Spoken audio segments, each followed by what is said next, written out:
कर्नाटक के chief minister Siddaramaiah ने कहा कि बदनवानियों से कमाई हुई दौलत के बल पर चीफ मिनिस्टर चंद्रशेखर राव फिर एक मर्तबा इख्तियार में आने की कोशिश कर रहे हैं, लेकिन तेलंगाना की आवाम ने बदनवान हुकूमत को शिकस्त देने का फैसला कर लिया है।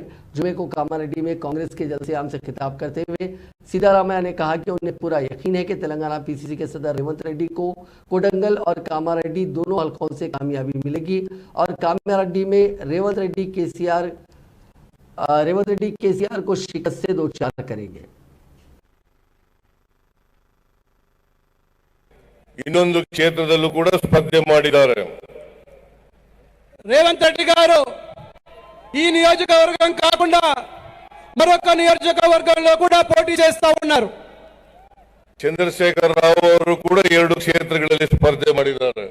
కేసీఆర్ గారు కూడా 2 క్షేత్రాల్లో పోటీ చేస్తున్నారు। ನನಗಿರ್ತಕ್ಕಂಥ ಮಾಹಿತಿ ಪ್ರಕಾರ ರೇವಂತ್ ರೆಡ್ಡಿ ಅವರು ಈ ಕ್ಷೇತ್ರದಲ್ಲೂ ಗೆಲ್ತಾರೆ, ಇನ್ನೊಂದು ಕ್ಷೇತ್ರದಲ್ಲೂ ಕೂಡ ಗೆಲ್ತಾರೆ। ಚಂದ್ರಶೇಖರ್ ರಾವ್ ಅವರನ್ನ 100% ಸೋಲಿಸ್ತಾರೆ ಅಂತಕ್ಕಂಥ ಭರವಸೆ ನನಗಿದೆ। నాకు తెలిసినప్పటికీ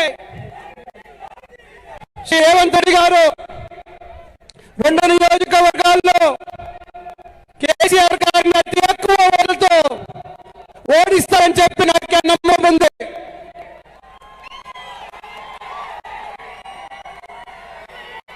ಚಂದ್ರಶೇಖರ್ ರಾವ್ ಅವರು ನಿಮ್ಗೆಲ್ಲ ಗೊತ್ತಿದೆ, ನಮಗೂ ಗೊತ್ತಿದೆ, ಚುನಾವಣೆಯಲ್ಲಿ ಕೋಟ್ಯಾಂತರ ರೂಪಾಯಿಯನ್ನ ಖರ್ಚು ಮಾಡ್ತಾರೆ। ಅದು ಪಾಪದ ಹಣ। ಅವರು ಮುಖ್ಯಮಂತ್ರಿಯಾಗಿ ಲಂಚದ ಮೂಲಕ ಗಳಿಸಿರ್ತಕ್ಕಂಥ ಹಣ, ಆ ಹಣವನ್ನ ಖರ್ಚು ಮಾಡಿ ಮತ್ತೆ ಅಧಿಕಾರಕ್ಕೆ ಬರಬೇಕು ಅಂತೇಳಿ ಪ್ರಯತ್ನವನ್ನ ಮಾಡ್ತಾರೆ।